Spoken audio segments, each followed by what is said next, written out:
So let's go ahead and get into it. Beading wire. So as you can see, I already went ahead and strung my design on.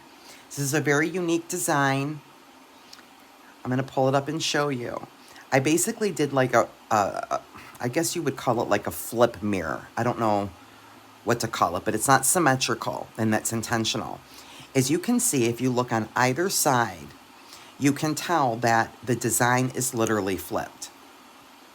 So on this side, I start with the crystals, and then I go up to the Druk beads, and it's the exact same design on this side, but I start with the Druk beads and I land with the crystals. So I have the exact same design, but I just flipped it, and I thought that was super unique. I think that'll be really pretty on a choker.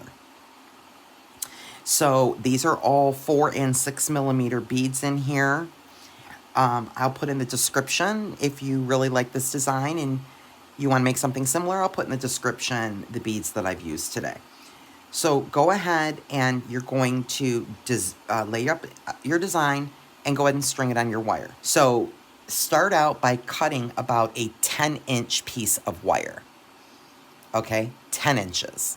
Cut your wire 10 inches, lay out your design, put on your beads, and then you'll be right where I am right now.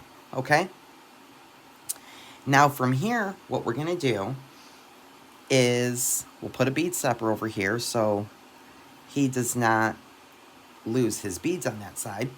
Okay, and then our link.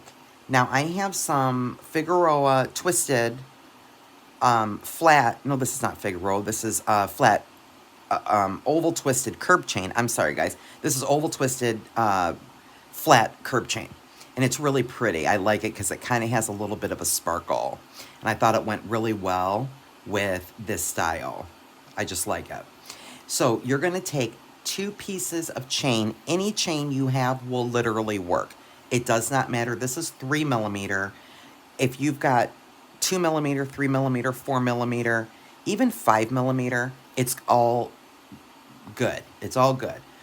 It does not matter. But what you're going to want to do is cut 2 pieces of chain 2 1/4 inches. And so 5 1/4, we stop at our beads, and then we measure a 2 1/4 inch piece of chain, and we're going to cut 2 pieces of that, 1 for each side. Now 5 1/4 and 2 1/4 is not 16.5 inches, right? Of course it's not, because I'm allocating for my jump rings, my toggle, and my wire guards. That's going to add another probably 1/2 inch or so to my necklace.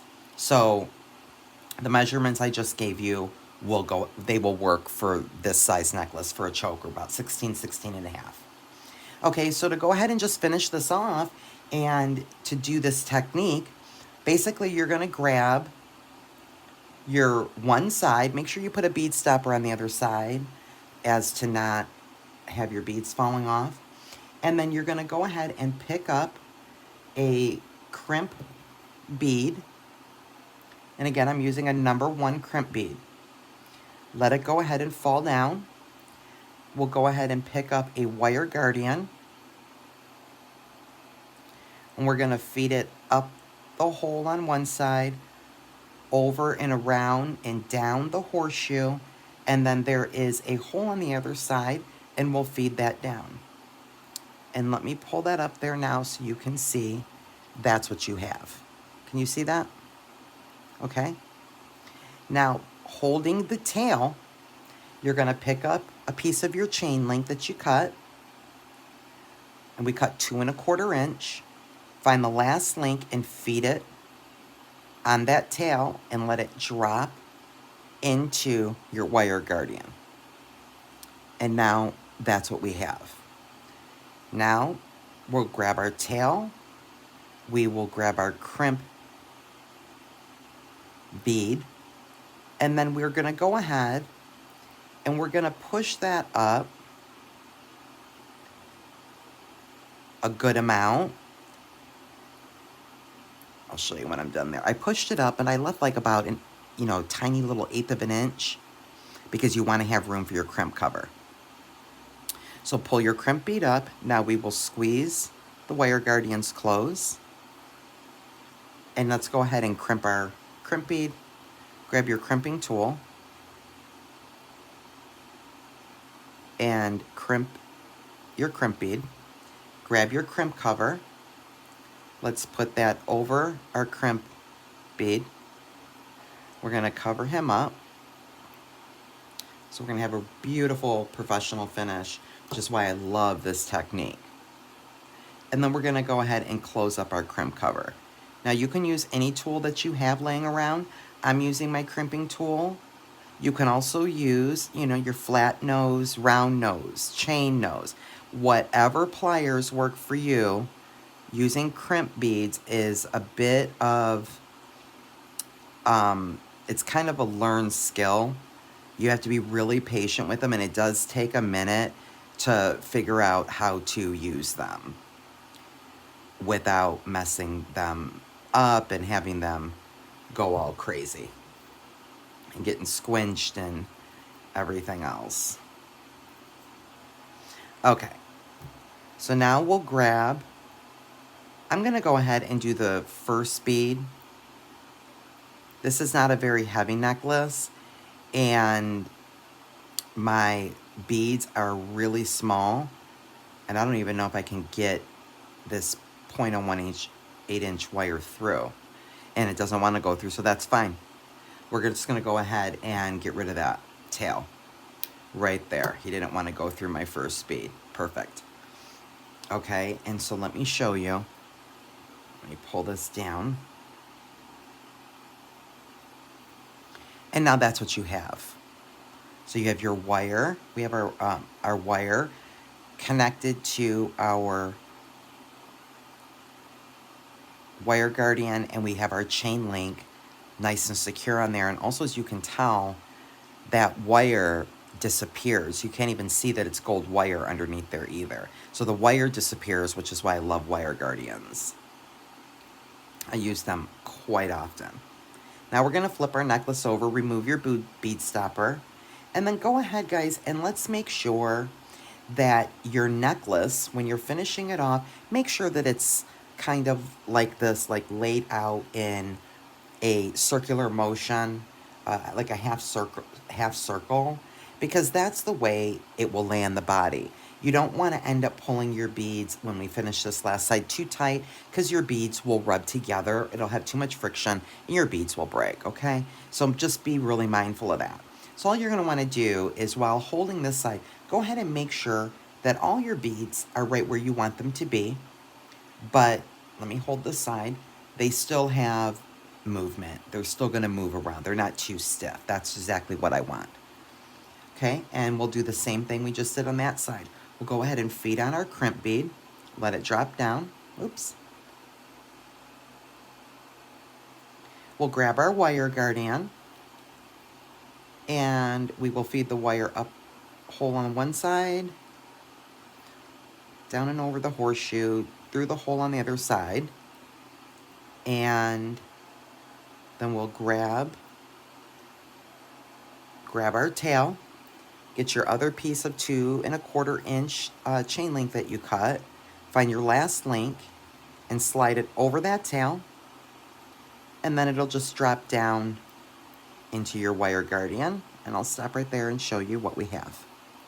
That's what we have. Okay, so now before we pinch that together, we need to go ahead and secure this down.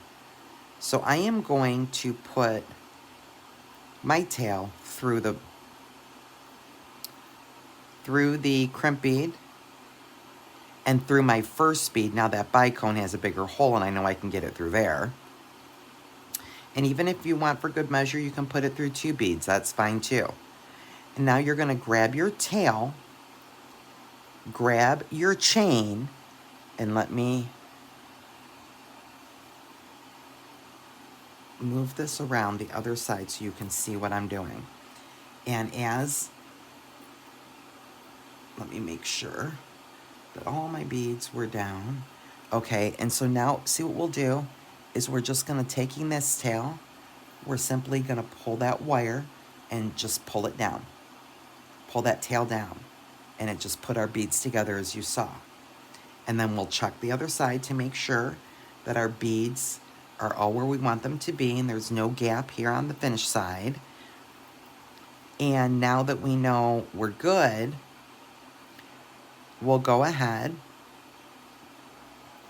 and pinch your wire guardian together, and let's crimp that bead off.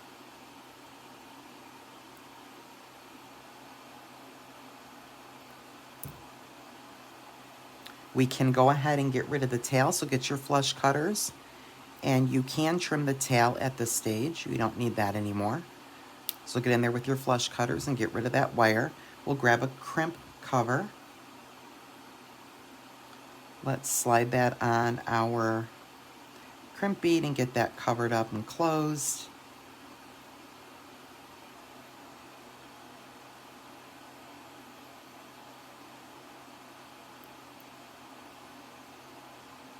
This time I'll use my chain nose and see if I can get it.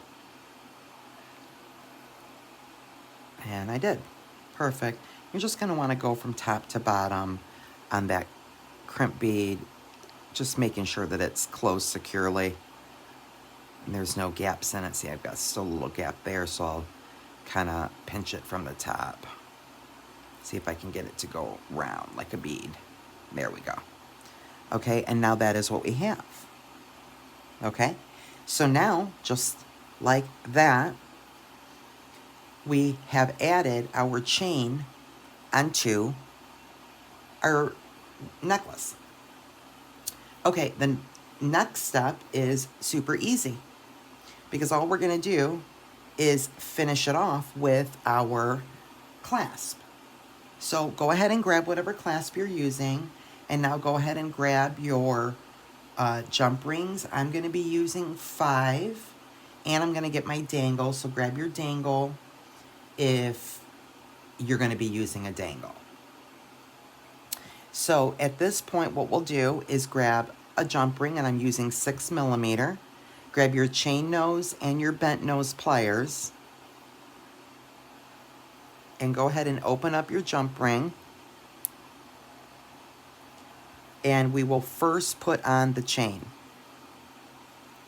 Slide that on your jump ring just like that, just like you saw me do that. And then you're going to grab your clasp, you'll feed it on your jump ring, and close it up. You do want to make sure, if you're using the smaller chain that you're using, 1, 2, even 3mm, the chain is so thin, you do want to make sure that you're closing your jump ring up perfectly so that there are no gaps. And this way you know that your clasp is not going to fall off. Just turning mine around to make sure that I got it closed, and I don't like the way that looks. So you just kind of use your tools and you wiggle them back and forth until they're closed the way you want them. And there you go, that's perfect. And let me show you. Now that's what we have. I've simply added a jump ring on the last piece of my chain, last link of my chain, and put my toggle on. Now we'll do the same thing on the other side. Go ahead and grab a 6mm jump ring, your bent nose pliers, chain nose pliers, open up that jump ring, grab your chain, find the last link, go ahead and feed that on your jump ring. And now the other piece of my toggle, the other part of my clasp, I'm going to feed it on there, and then I'm going to go ahead and close them up. Perfect. And now that is what we have. Can you see that? And so there are both sides. Hopefully you can see. Let me turn it that way for you. Hopefully you can see that's what you have. Okay, super easy, right? And then let's go down here and look and see. Do you see how professional? Look how professional that looks. Using the wire guardians and the crimp covers with the chain, it's just such a professional look. You can't see any wire, there are no gaps, and it's like something you'd see in the store, right? Very professional finish. So now I'm going to go ahead and add my dangle, and I'm going to add it on the bar part of my toggle. And so in order to do that, I'm going to grab my bent nose pliers, and I am going to open up all 3 of my 6mm jump rings. Okay, and now I'm going to add them to the 6mm jump ring we just put on our chain. I'm going to go ahead and add my jump rings onto that part. I'll close them up as I go. Now I'll grab my next one, and then I will add it to the next one, just like a chain link, going right down in a row. I'll go ahead and close that jump ring up good. I'll grab now my last jump ring. I'll go ahead and grab my little dangle. I'm going to feed him on my jump ring.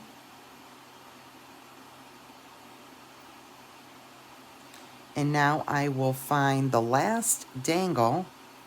See if I can get that up there. The last dangle of the jump ring that I just put on there. There we go. And now I'm going to close that up using my bent chain nose pliers. I'm going to close that up nice and secure because I did do a wire loop on that. And it's very, very thin and I don't want it to come off. And so now that is what we have for our dangle on the end. And we have, let me see if I can pull that in the camera for you. So now we have a beautiful necklace that has a flipped mirror design. So that looks really pretty at the top there. And then I'll turn it around to show you on the back how cute the back looks with the little dangle and the little toggle clasp. And so it's just that simple. So I hope you enjoyed that video.